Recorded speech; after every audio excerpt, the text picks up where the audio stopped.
Most people fail to stay consistent because they treat motivation like fuel. They wait for it. They chase it. They rely on it. But Ayanokoji doesn't. He acts whether he feels like it or not, because he knows discipline isn't emotional, it's mechanical. And if you want to outlast everyone else, you need to build discipline that survives when motivation fails. Chapter 1. Most people don't understand discipline. Most people think discipline means working hard when they feel motivated. That's not discipline. That's enthusiasm. Real discipline is what you do when the excitement is gone, when it's just you, the task, and silence. That's when the truth shows. Discipline isn't born from hype, it's built from control. Control over your mind, control over your impulses, control over your decisions when you least want to act. Most people fail because they confuse emotion with effort. They move when they feel like it and stop when they don't. That's not control, that's dependency. I don't depend on emotions to move. I depend on decisions I made when my mind was clear. Discipline isn't about doing everything perfectly.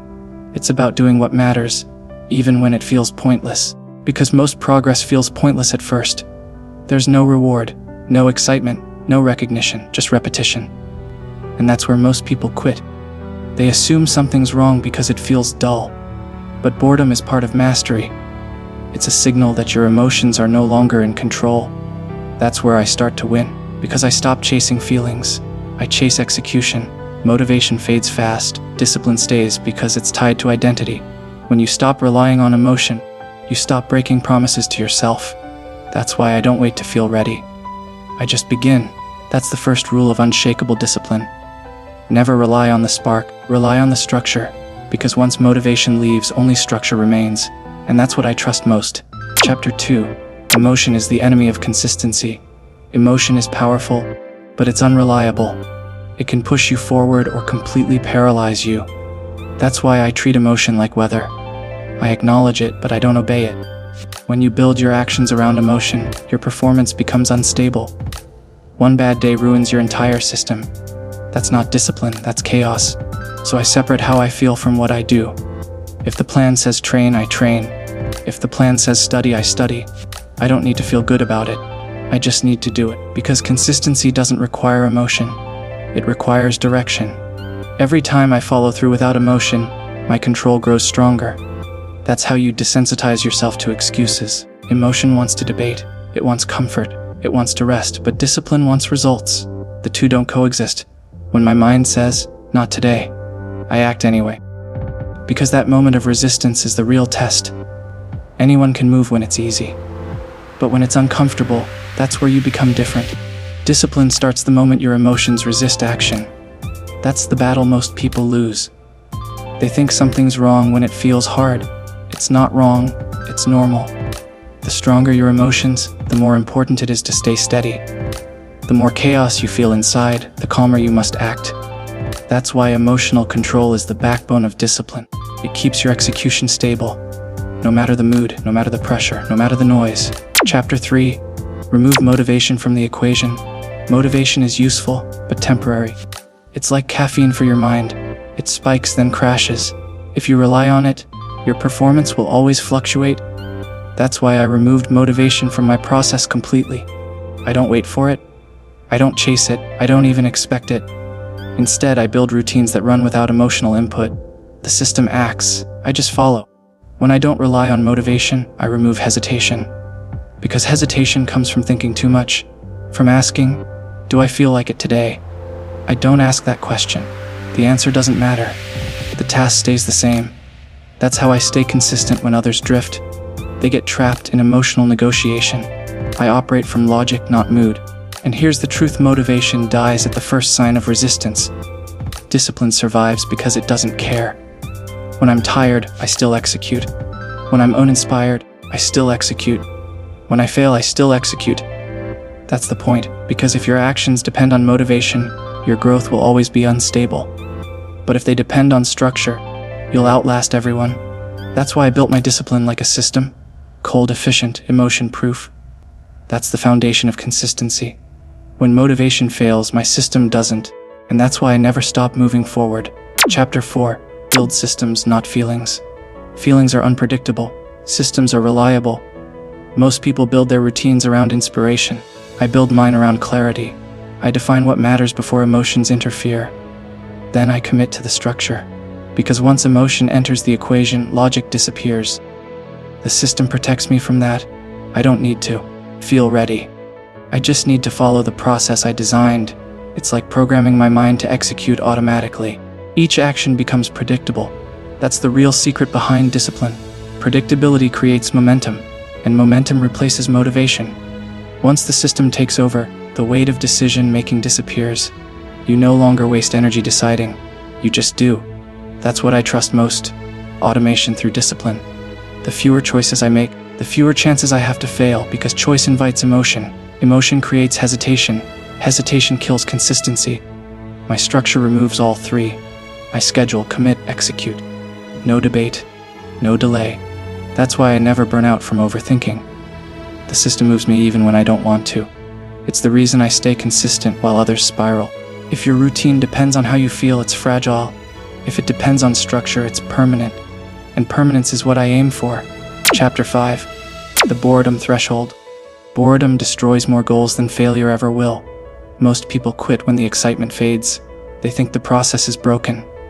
But boredom is a test, not a problem. It's where the weak stop and the strong begin. Because discipline thrives in repetition. When every day looks the same, most minds crave escape. Mine doesn't. I expect boredom. I prepare for it. When it arrives, I smile. Because it means I'm entering the zone most people can't survive. That's where growth hides. Not in intensity, but in endurance. I don't chase stimulation. I chase consistency. When others seek variety, I seek precision. The same reps, the same study sessions, the same focus day after day. That's how you evolve. Not through excitement, but through quiet, endless work. Discipline is about staying locked in when nothing changes. That's what separates the unstable from the unstoppable. Once you embrace boredom, you stop being emotional about progress. You stop asking, is this working? You already know it is. Because the longer you last, the rarer you become. Most people can't handle silence. That's why they'll never master anything. But if you can survive the boredom threshold, you'll dominate in any field. Chapter 6. Use resistance as a signal. Most people see resistance as a sign to stop. I see it as a signal to continue. Resistance means growth is happening. It means your limits are being tested. Every time I feel resistance, I know I'm close to progress. That's why I don't run from it. I lean into it. Pain, frustration, fatigue, they're data points. They tell me where I'm weak. And I don't fear weakness, I study it. Because what you study, you control. What you avoid controls you. That's how I use resistance as direction. When things get harder, I double down. Not because I enjoy suffering, but because I understand the pattern. Growth hides behind discomfort. Always. Most people stop right before the adaptation happens. They pull back when it starts to hurt. That's why they stay the same. I train myself to keep moving through that pain. Because pain is temporary. Discipline is permanent. When you redefine resistance as progress, you stop quitting early. You stop fighting yourself. You align with the process instead of fearing it. And once you do that, nothing stops you. Chapter 7. Detach from results, focus on process. Most people fail because they obsess over outcomes. They want progress fast. They want visible change. When they don't see it, they quit. But discipline isn't about immediate results. It's about delayed power. I learned to detach from results completely. Because results are unpredictable. They come late. They come uneven. They come after you've already wanted to give up. If you attach your effort to results, you'll always feel behind. You'll think you're failing even when you're improving. That's why I anchor myself to the process. The process is what I can control. The process is always available. No one can take that away from me. When you focus on execution, progress becomes automatic. You don't need to track motivation. You don't need to force energy. You just repeat the system. And repetition compounds faster than emotion. Every day I show up, I add to my momentum. Even if I can't see it, it's there. Discipline compounds quietly. Then one day everyone else calls it talent. But talent is just discipline accumulated over time. That's why I don't chase recognition. I chase execution. Results will come when they're ready. My job is to make sure I'm ready when they arrive. Because when you depend on the process, you're unshakable. When you depend on outcomes, you're fragile. Fragile people break under delay. Disciplined people thrive under delay. That's why I keep my focus narrow.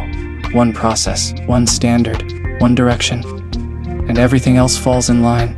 Chapter 8. Treat discipline like a muscle. Discipline isn't something you have, it's something you train. Just like a muscle, it grows with resistance. But only if you use it consistently. You don't build discipline through motivation. You build it through repetition under stress. Every time I do something I don't want to do, it grows. Every time I follow through, despite fatigue, it strengthens. Most people think discipline is about being strict. It's not. It's about being trained. Trained to act without emotion. Trained to execute under pressure. Trained to recover after failure. That's why I treat small tasks seriously. Because every act of self-control builds endurance. If I can do the small things, I can handle the big ones. When you ignore minor promises, you weaken the system. And your mind remembers. The goal is to make follow through your default, not your exception. That's how you rewire your brain to respect your own commands. You can't expect discipline to appear when you've trained inconsistency. So I build it daily. No special rituals, just steady repetition. Train your discipline like you'd train strength. Progress will be slow at first, but it will become automatic. Soon, you won't need to force it. You'll crave it, because you'll start to associate effort with identity. The more you train discipline, the more it defines you. And when that happens, motivation becomes irrelevant. You move because it's who you are, not because you feel like it. Chapter 9. Redefine success as endurance. Success isn't speed, it's endurance. Most people want rapid change, fast wins, constant validation. That mindset destroys long-term growth, because the moment progress slows, they panic. They assume they're failing. But in truth, endurance is the real sign of strength. Anyone can start with intensity. Few can sustain without recognition. That's the separation point. I measure success by how long I can stay consistent, not how fast I can improve. Because long-term control beats short-term bursts. When things get hard, I don't double my effort. I double my patience. I remind myself consistency compounds. Every rep, every study session, every small task, it all builds momentum. Discipline rewards patience. It punishes desperation. When you redefine success as endurance, you remove anxiety. You stop comparing timelines. You stop racing others. You just move forward at your own controlled pace. That's how you stay calm while others burn out. They sprint for dopamine. I walk for dominance. Slow, silent, consistent dominance. Endurance also removes the illusion of luck. Because luck fades when pressure arrives. But endurance holds steady. If you can keep showing up while others fall, you'll always win eventually. That's why I don't rush. Rushing creates mistakes. Endurance builds mastery. And mastery always takes time. If you can last longer, you don't need to be faster. That's the mindset of someone who never stops. Chapter 10. Discipline is built in silence. Discipline doesn't shout. It doesn't seek validation. It builds quietly, in private. When no one's watching. When the results haven't appeared yet. When everyone else would have stopped. That's where true strength grows. Most people only act when they're seen. They want recognition. They want witnesses. But the strongest people I've met build in silence. Because silence forces self-honesty. There's no audience to impress. Only your reflection, and that reflection doesn't lie. When I'm alone, there's no applause, no feedback, no reward, just repetition. And that's what sharpens me. You don't build discipline through noise. You build it through solitude, through early mornings and quiet nights, through doing the same thing until it becomes your instinct. When you work in silence, you remove distraction. You remove ego. You remove pressure. What's left is raw focus. And that's where your edge is born. When others rely on external validation, I rely on internal stability. That's what gives me calm in chaos. That's what keeps me moving when everything feels empty. Because silence builds clarity, and clarity builds control. The more I train alone, the more I trust myself. The world rewards those who can operate without noise. So I make silence my weapon. That's how discipline survives forever. Final thoughts.